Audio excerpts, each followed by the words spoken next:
اردو کی ابتدائی عہد میں ہندوستان کی نسبت سے اسے ہندوستانی زبان کہا گیا، خصوصاً انگریزوں کے زیر اثر اس زبان کو اسی لفظ یعنی ہندوستانی سے موسوم کیا جاتا رہا ہے۔ رام بابو سکسینہ کا کہنا ہے، واضح رہے رام بابو سکسینہ اردو کا پہلا تاریخ دان ہے۔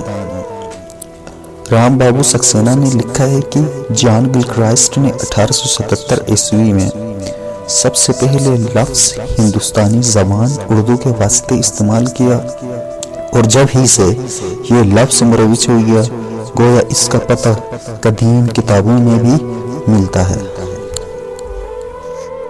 میر اثر سے لے کر مرزا غالب کے عہد تک اردو کا نام بطور ریختہ مروج تھا۔ اس سلسلے میں مرزا غالب کا ایک بہت ہی مشہور شعر ہے، کہتے ہیں ریختہ کہ تمہیں استاد نہیں ہو غالب، کہتے ہیں اگلے زمانے میں کوئی میر بھی تھا۔ اردو معلیٰ اردو ترکی زبان کا لفظ ہے جس کے معنی لشکر کے ہیں۔